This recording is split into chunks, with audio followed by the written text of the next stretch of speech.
Hi guys, gonna show you the Psyker build I've been using to nuke bosses and objectives for endgame purposes. It's basically using the Molten beam, and these are the skills that I use. Perks are -1 warp heat for each time you create a debuff. You're gonna be using shock, slow, vulnerability. So yeah, this keeps your heat really low. The next one is Retrograde Psychic Dominion. Basically you get 100% damage at 0 heat, so the less heat you have generated, the more damage you do. And then just a flat 50% damage against enemies affected by debuffs. Every enemy you attack is going to have a debuff on them, so that's permanently active. Take a quick look at the gear. Gonna want the 10% to trigger Rosarius Force Field when hit on your warp bound armor. It's just basically the way this character plays is you're a turret. You just stand your ground and nuke.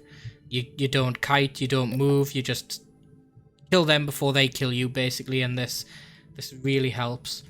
The other perk I use is on the warp rod. We're using double warp rod here for the Witchfire, which is basically the long range AoE that does knockdown, knockback, and I'll get into that in a second in the skills. But you want the 10% damage for each debuff on the target, because there's quite a lot of debuffs you can put on: the shock, the slow, the vulnerability. So the rest of the items don't really matter so much. Just get your usual crit hit damage, heat damage, and you can also go for the, I got it on any items right now, the skill damage on a channeled skill tag, because that's basically what this build's all about, is using that channeled beam. Quickly take you to the Psyker powers. I'm using Fiery Form with skill duration, reduced cooldown, and decreases the warp heat cost, just to keep the warp heat as low as possible and to keep that damage as high as possible from the perk. I just use this as an extra damage. I'll basically slap on the Fiery Form and Endurance just for that damage reduction while going against an elite commander or boss of some sort, or a huge pack basically. The Levitate is just for movement speed, and then the Molten Beam, which we use skill effectiveness, which increases its damage, increases the warp heat by a little bit, but you're permanently going to be on 0 warp heat, so it doesn't matter about that. The main thing is the vulnerability and armor piercing. This means armor targets such as Aleem and Rust, turrets, or heavy targets, you're just going to melt them. The armor is not going to help them at all. It's a single target skill. It's got barrage and channeled, so the more times you're locked onto a single target, the more damage it does, so it's really strong. Take a quick look at the skill trees. Single DPS is basically self-explanatory. It's single target ability, so you're just going for the single target skills here, like 5.5% extra damage, few damage there. This is like an execute basically. When the target's below 30% HP, you do 10% damage and 10% bonus suppression damage, so it's free 10% damage in execute phase. You're going to want your psychic debuffs, which is the armor piercing and the psychic vulnerability, and that's basically it from that. We don't want anything else. The spell doesn't really benefit from any of the other things. You can unlock some, but they're just not really worth it at the minute. The reason we don't take any of the heat, even though it's a heat ability, is because all of the keystones are basically for heat weapons, and it's not a heat weapon. It doesn't benefit from any of the overheat mechanics. Critical heat bestow a burn effect, not interested. I would have maybe went for the superheated discharge, but as I say again, we've got vulnerability straight away from this one point here. So to spend all these points to get it there is just not worth it. The 1% damage, 1.5% damage, it's just not worth it when you can get that here. We then go to debuffs with getting 3% damage to armor breaking, armor piercing, and shield piercing. As I've said before, from the psychic debuffs, the phase through, which is armor piercing here, gives these skill perks here the benefit to the ability. We've got 50% suppression damage bonus, so it'll lower the suppression, especially if you're in groups, so that other people in your group can add debuffs and CC to the target.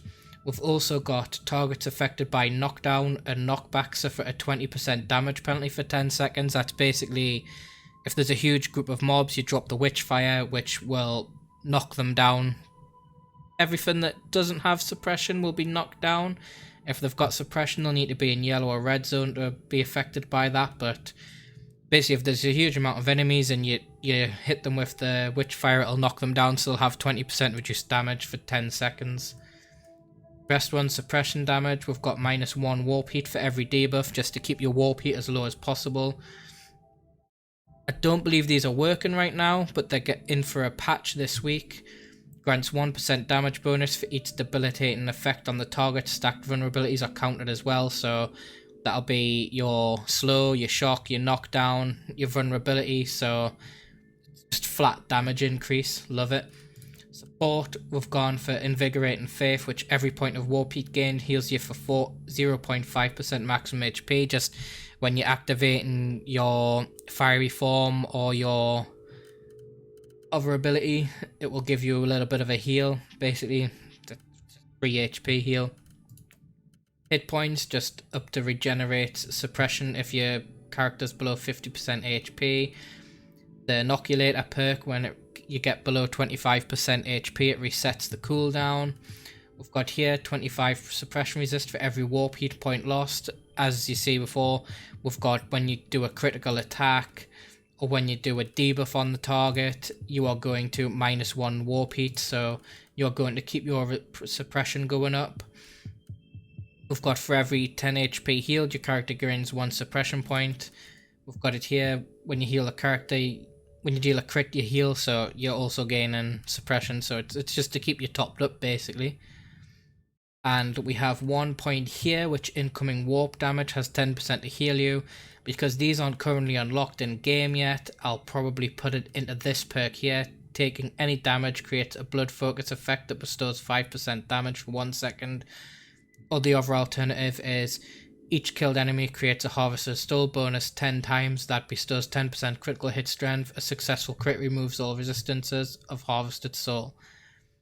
So it's pretty basic. It's just all about the armor piercing and vulnerability and just locking down your targets with that beam. Think of it as Cyclops from X-Men. That's basically what you're gonna do.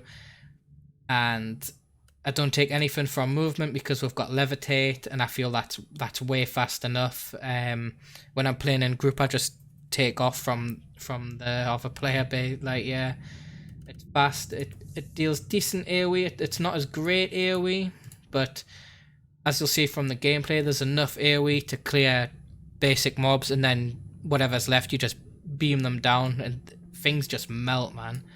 So yeah, enjoy the video. I hope it helps you out as requested from before. It's the video of a Red Impossible Tarot, so method out, enjoy it. I appreciate a like, a subscribe, share. Let me know how you feel, and if you like the build, let me know. If you don't like the build, let me know, and let me know if you want anything else tried out. Good luck, guys.